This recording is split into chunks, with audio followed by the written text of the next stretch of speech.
같이 사도신경하심으로 우리의 신앙을 하나님 앞에 올려드리도록 하겠습니다. 나는 전능하신 아버지 하나님 천지의 창조주를 믿습니다.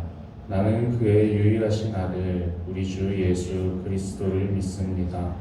그는 성령으로 잉태되어 동정녀 마리아에게서 나시고 본디오 빌라도에게 고난을 받아 십자가에 못 박혀 죽으시고 장사된 지 사흘 만에 죽은 자 가운데서 다시 살아나셨으며 하늘에 오르시어 전능하신 아버지 하나님 우편에 앉아 계시다가 거기로부터 살아있는 자와 죽은 자를 심판하러 오십니다. 나는 성령을 믿으며 거룩한 공교회와 성도의 교제와 죄를 용서받는 것과 몸의 부활과 영생을 믿습니다. 아멘. 찬송가 270장 함께 찬양하시겠습니다. 찬송가 270장입니다.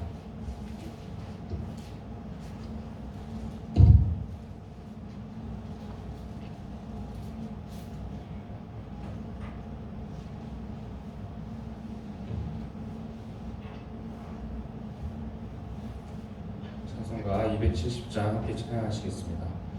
편찮는 주님의 사랑과 거룩한 보혈의 공로를 우리 다 찬양을 합시다. 주님을 만나볼 때까지 예수는 우리를 깨끗게 하시는 주시니 그의 피 우리를 눈보다 더 희게 하셨네. 우리를 깨끗게 한 피는 무궁한 생명의 물일세. 생명의 구원을 받은 자 하나님 찬양을 합시다. 예수는 우리를 깨끗게 하시는 주시니 그의 피 우리를 눈보다 더 희게 하셨네. 주님의 거룩한 보혈을 날마다 입으로 간증해 담대히 싸우며 나가세. 천국에 들어갈 때까지 예수는 우리를 깨끗게 하시는 주시니 그의 피 우리를 눈보다 더 희게 하셨네. 십자가 단단히 붙잡고 날마다 이기며 나가세. 머리에 면류관 쓰고서 주 앞에 찬양할 때까지 예수는 우리를 깨끗게 하시는 주시니 그의 피 우리를 눈보다 더 희게 하셨네. 아멘. 오늘 함께 나눌 말씀은 여호수아 7장의 말씀입니다. 여호수아 7장 1절부터 26절까지의 말씀입니다.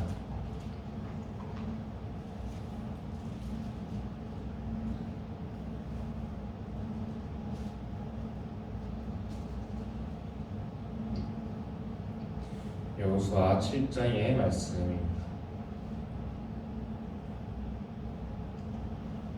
여호수아 7장의 말씀을 교독하여 읽도록 하겠습니다.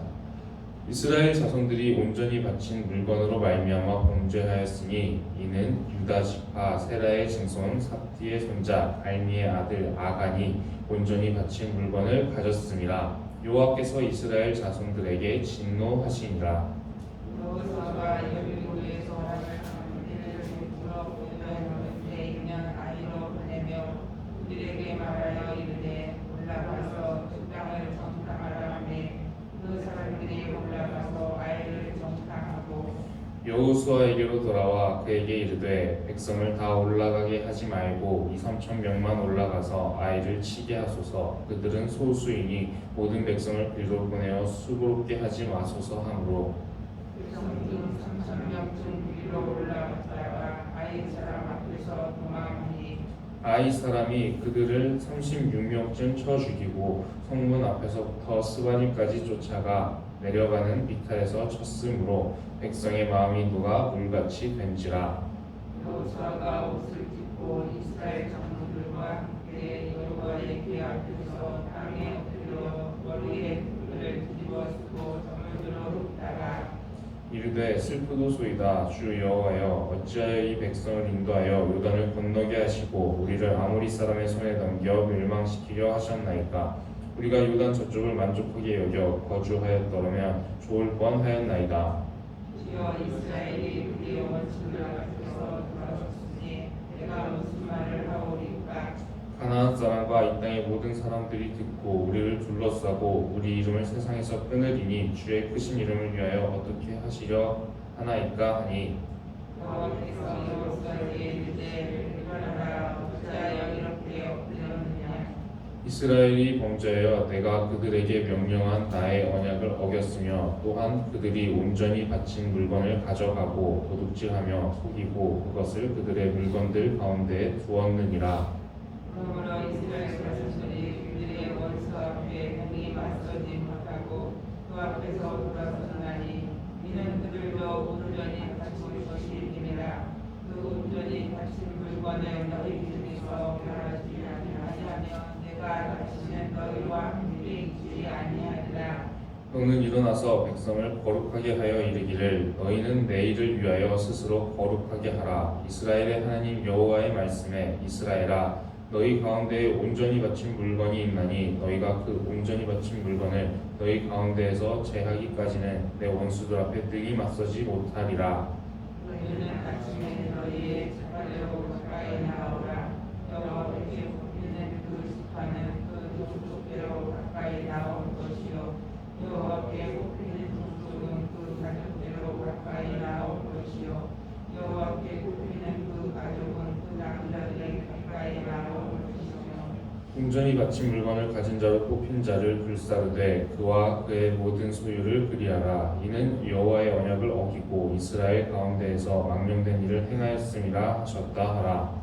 이에 여호수아가 일찍이 일어나서 이스라엘을 그의 지파대로 가까이 나오게 하였더니 유다 지파가 뽑혔고 유다 족속을 가까이 나오게 하였더니 세라 족속이 뽑혔고 세라 족속의 각 남자를 가까이 나오게 하였더니 삽디가 뽑혔고 삽디의 가족 각 남자를 가까이 나오게 하였더니 유다 지파 세라의 증손이 삽디의 손자여 미안하는 하나님을 뽑혔더라.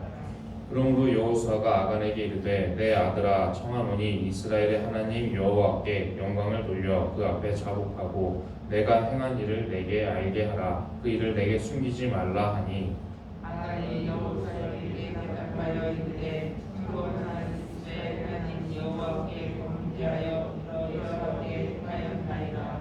내가 노력한 물건 중에 시날 산의 아름다운 외투 한 벌과 은 200세겔과 그 무게가 50세겔 되는 금덩이 하나를 보고 탐내어 가졌나이다. 보소서 이제 그 물건들을 내 장막 가운데 땅속에 감추었는데 은은 그 밑에 있나이다 하더라.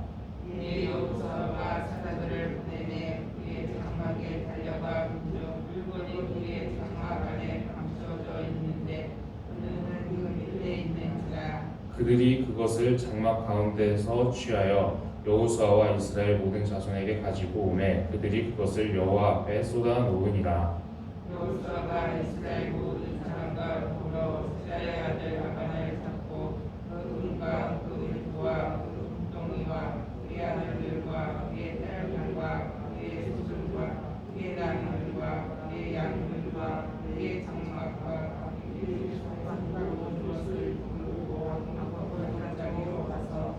여호수아가 이르되 내가 어찌하여 우리를 괴롭게 하였느냐 여호와께서 오늘 너를 괴롭게 하시리라 하니 온 이스라엘이 그를 돌로 치고 물건들도 돌로 치고 불사르고 그의 물무더기를 그의 쌓았더니 오늘까지 있더라. 여호와께서 그의 유명한 진물을 붙이시니 그러므로 그 겉기름을 오늘까지 아람으로 붙잡으라 그러더라. 아멘.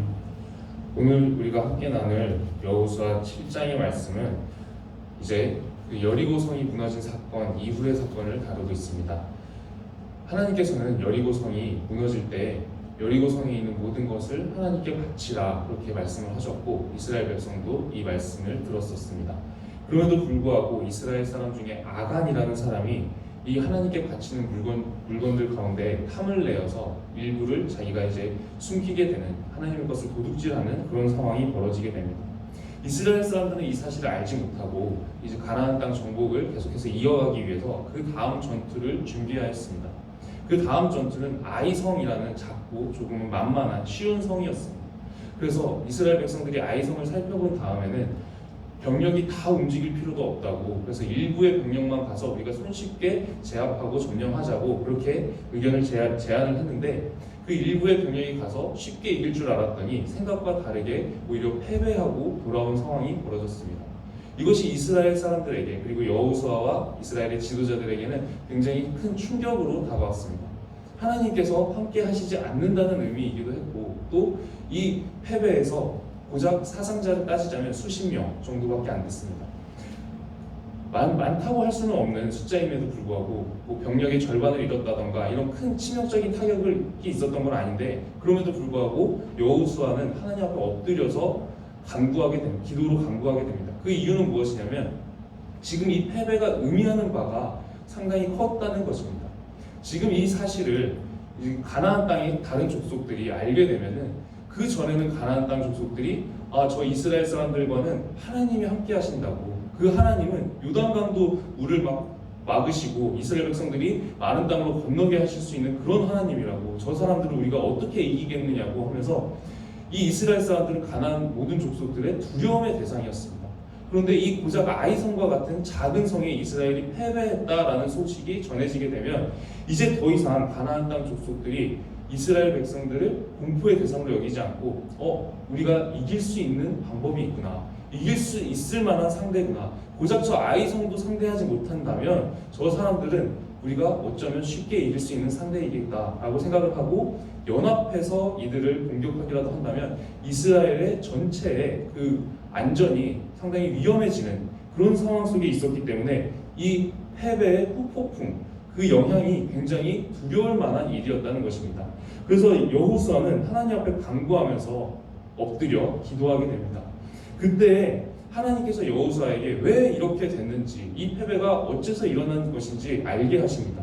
그 이유를 말씀해 주시는데 하나님께 바쳐야 했던 그 하나님의 것들에 누군가 손을 대었다. 이스라엘 가운데 그런 죄가 있다라는 것을 알게 하셨습니다. 그리고 그 사람을 제비를 뽑아서 이제 하나님께서 누가 그렇게 했는지를 밝히시겠다라고 하셨습니다. 지금 이스라엘 사람들 가운데 성인 남자만 따지면 인구가 한 60만 명 정도 됩니다. 그러니까 무작위로 제비를 뽑을 경우에 억울한 사람이 걸릴 수도 있지 않습니까? 그 범인이 정확하게 지목될 확률은 대략 60만 분의 1 정도의 확률인 것입니다. 그런데 이 사람들을 계속해서 조금 더 작은 단위로 계속해서 범위를 좁혀나가는데 점점 더 그 범인에 확실하게 다가가는 것입니다. 그리고 결국에는 아간이 뽑히게 됩니다.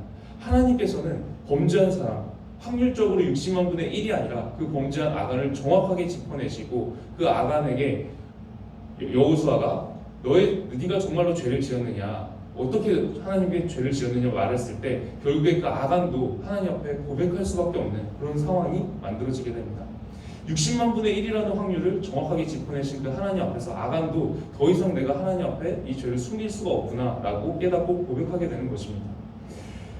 아간은 결국에 이 죄로 인해서 사형을 당하게 됩니다. 아간에 속한 모든 재산과 또 가족들까지도 같이 아간에게 속한 사람들까지도 같이 사형을 당하게 되는데 이 괴로움은 아간 한 사람의 괴로움으로 끝나지가 않습니다. 아간의 죄로 인해서 이미 몇십 명 정도의 사람들이 아이성에서 패배하는 과정 속에서 사망을 하게 되었고, 또 아간을 대하는 여호수아의 모습을 우리가 한번 주목해 보고자 합니다. 우리가 19절의 말씀을 다시 한번 읽어보도록 하겠습니다. 19절의 말씀입니다. 함께 읽겠습니다. 그러므로 여호수아가 아간에게 이르되 내 아들아 청하노니 이스라엘의 하나님 여호와께 영광을 돌려 그 앞에 자복하고 내가 행한 일을 내게 알게 하라. 그 일을 내게 숨기지 말라 하니. 아멘. 지금 여호수아가 아간을 부르는 어떻게 부르는지를 우리가 함께 주목해 보길 소망합니다. 아간을 어떻게 부르냐면 내 아들아라고 부릅니다. 여호수아의 입장에서도 이 아간을 처벌하는 것, 공동체에서 누군가 죄를 지어서 누군가를 처벌하게 되는 것은 마치 내 아들을 처벌하는 것과 같은 그런 고통스러운 상황이라는 것입니다. 아간은 사형을 당했기 때문에 그 개인적으로도 괴로움을 당했지만, 공동체에 누군가가 큰 죄를 지어서 그 사람을 처벌하게 되는 순간이 오면 공동체 전체가 함께 아파하게 된다라는 것입니다. 한 사람의 죄가 한 사람의 아픔으로 끝나는 것이 아니라 공동체 전체의 아픔이 된다라는 것입니다. 우리가 오늘 말씀 1절을 함께 살펴보도록 하겠습니다. 오늘 말씀 1절을 함께 읽어보도록 하겠습니다. 이스라엘 자손들이 온전히 바친 물건으로 말미암아 범죄하였으니 이는 유다 지파 세라의 증손 삽디의 손자 갈미의 아들 아간이 온전히 바친 물건을 가졌음이라. 여호와께서 이스라엘 자손들에게 진노하시니라. 아멘. 오늘 말씀을 보면 우리의 시선으로는 조금은 의아한 말씀이 나오게 됩니다. 지금 분명히 그 책임의 소재가 명확하게 나와 있습니다. 아간이 훔쳤다라고 나와 있습니다. 하나님께 바치는 물건을 아간이라는 개인 한 사람이 훔쳤다라고 되어 있는데, 하나님께서는 누구에게 진노하시는지를 우리가 보게 되면 이스라엘 자손들에게, 이스라엘 전체 공동체에게 진노하셨다라고 되어 있습니다. 그러니까 한 사람의 죄가 한 사람 개인의 고통으로 끝나는 것이 아니라 그 신앙 공동체 전체의 괴로움, 전체의 고통이 되고 있고, 하나님께서 그 전체 공동체에 진노하시는 모습을 보게 된다는 것입니다. 이 말씀은 우리가 죄를 지을 경우에 그 죄가 나한테만 부정적인 결과를 가져오는 것이 아니라 내 주변에 함께 신앙생활을 하는 이웃들에게도 부정적인 영향을 미친다라는 것입니다. 그렇기에 우리가 신앙생활을 할 때는 공동체에 대한 신앙을 함께 생각해야 됩니다. 우리는 지금 우리 시대 가운데 개인주의라는 문화가 너무나도 많이 자리 잡고 있는 시대를 살아가고 있습니다. 개인이 너무나도 중요해져서 나밖에 모르고 나만 중요해진 그런 상황 속에서 우리가 살아가고 있는데, 그런 상황 속에서 우리는 신앙으로도 줄곧 다른 사람을 잊어버리기가 쉽습니다. 그러나 하나님께서는 늘 공동체로 신앙생활을 하게 하셨습니다. 어느 시대에도, 구약의 시대에도 그리고 우리 시대에도, 그 어느 시대에도 개인적으로 신앙생활을 하게 하신 적이 없습니다. 우리가 만약에 개인적으로 이 새벽 예배 시간대 동일한 시간에 동일하게 말씀을 한 장씩 읽고 기도를 하라고 한다면, 개인적으로 기도하라고 한다면 과연 우리 중에 몇 사람이나 지속적으로 계속 이 시간을 예배의 시간으로, 말씀의 시간으로 지켜나갈까요? 사역자인 저조차도 어느 정도 며칠은 이제 계속 개인적으로 지켜나가겠지만, 그 시간이 계속 반복되다 보면 아마도 나중에는 이 시간에 잠을 자고 있지 않을까 생각이 됩니다. 우리가 이렇게 함께 모여서 예배드리고 있기 때문에 지속적으로 이 시간에 함께 예배드릴 수 있는 것이지, 우리가 개인적으로 만약에 똑같이 이 예배의 자리를 지켜라, 개인적으로 지켜라 한다면 우리 중에 거의 대다수가 아마 잠에 들어있지 않을까 싶습니다. 이렇게 하나님께서 우리에게 공동체로 신앙생활을 하게 하신 것은 우리의 연약함을 돌보시기 위한 하나님의 선물과 같은 것입니다. 그 공동체를 우리가 소중하게 여겨야 됩니다. 내가 죄를 짓고자 하는 유혹이 나에게 다가왔을 때 우리는 두 가지를 생각을 해야 됩니다. 그 죄가 나에게도 파멸을 가져오겠지만, 아간이 사형을 당한 것처럼 파멸을 가져오겠지만, 그 죄를 짓게 됐을 때 나뿐만 아니라 내 주변에 함께 신앙생활하던 믿음의 동료들까지도 괴로움에 빠진다라는 것입니다. 우리가 이것을 생각하면서 나를 위해서도 우리는 죄를 멀리해야 되지만, 내 이웃을 위해서도 우리는 죄를 멀리하는 사람들이 되어야 됩니다. 그리고 또 반대의 경우도 똑같이 성립을 합니다. 하나님께서 믿음이 신실한 사람 한 사람이 있으면 그 사람에게도 은혜를 더하여 주시지만 믿음이 신실한 사람이 공동체에 있으면 그 사람으로 인해서 공동체의 기쁨이 되고 활력이 되고 그 사람으로 인해서 함께 은혜 받는 일들이 마치 아브라함처럼 복의 근원과 같은 사람이 되는 것을 우리가 알고 있습니다. 우리가 바라기는 오늘 하루 살아가는 동안에 우리가 하나님 앞에 믿음으로 살아가면서 우리도 하나님 앞에 은혜 받고 나도 하나님 앞에 은혜 받고 또 내 주변의 이웃들까지도 나로 인해서 함께 은혜 받는 아담과는 반대의 삶을 살아가기를 기도드립니다. 기도드리도록 하겠습니다. 하나님, 우리가 살아가는 시대는 개인이 너무나도 강조되는 시대를 살아가고 있습니다. 그래서 우리도 어느새 나밖에 모르는 모습으로 하나님 앞에 서 있지는 않은지 우리 자신의 모습을 돌아보고자 합니다. 하나님의 말씀은 어떠한 그 시대의 상황이나 문화보다 큰 것을 고백합니다.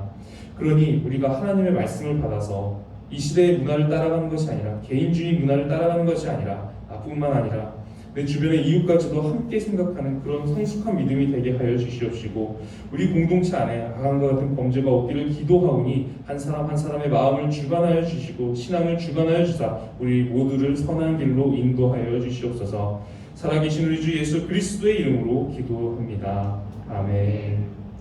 하늘에 계신 우리 아버지, 아버지의 이름을 거룩하게 하시며 아버지의 나라가 오게 하시며 아버지의 뜻이 하늘에서와 같이 땅에서도 이루어지게 하소서. 오늘 우리에게 일용할 양식을 주시고 우리가 우리에게 잘못한 사람을 용서하여 준 것 같이 우리 죄를 용서하여 주시고 우리를 시험에 빠지지 않게 하시고 악에서 구하소서. 나라와 권능과 영광이 영원히 아버지의 것입니다. 아멘. 오늘은 가정을 위해서 기도하는 날입니다. 각 가정마다 간구할 만한 눈물의 기도 제목, 아픔의 기도 제목이 있을 것입니다. 우리 가정이 하나님 앞에 긍휼히 여기심을 있게 하여 주시고 또 은혜 있게 하여 주시기를 위해서 함께 각 가정을 위하여 기도하여 주시고 또 각자의 기도 제목을 가지고 통성으로 기도드리도록 하겠습니다. 기도하시겠습니다. 하나님, 우리 각 가정마다 가정에 아픔의 기도 제목이 있습니다. 하나님께서 우리를 돌보아 주시기를 간구하오니 하나님, 우리가 하나님 앞에서 긍휼히 여김을 받을 수 있게 하여 주시옵시고 하나님 앞에 은혜 입을 수 있도록 하나님께서 은혜를 더하여 주시옵소서. 그리고 각 가정마다 믿음이 충만해지기를 원합니다. 아간 한 사람의 범죄로 인하여 그 가정이 몰락하는 모습을 다 같이 사형당하는 그런 모습을 보게 됩니다. 하나님, 우리가 아간과 같은 길을 걸어가지 않도록 우리의 걸음을 지켜주시옵시고 오히려 그 반대의 길을 걸어가게 하여 주셔서 아간 한 사람이 아니라 아간과 반대로 우리 한 사람으로 인해서 가정이 살아나고 가정의 믿음이 살아나고 또 우리 가정이 하나님 앞에 은혜 있는 가정, 하나님 앞에 복받는 그런 가정이 될 수 있도록 우리에게 믿음을 더하여 주시옵소서. 우리의 믿음을 통해서 우리 가정이 세워지기를 원합니다. 마치 라합을 통해서 그 가정이 구원을 받았던 것처럼 우리가 그 라합과 같은 그런 믿음을 허락하여 주시옵시고 우리 가정이 하나님 앞에 기쁨이 되는 그런 가정들이 될 수 있도록 하나님께서 우리 한 사람 한 사람의 걸음을 그리고 우리 가정의 걸음을 인도하여 주시옵소서. 하나님께 모든 것을 맡겨드립니다. 하나님께서 함께하여 주시고 인도하여 주시옵소서.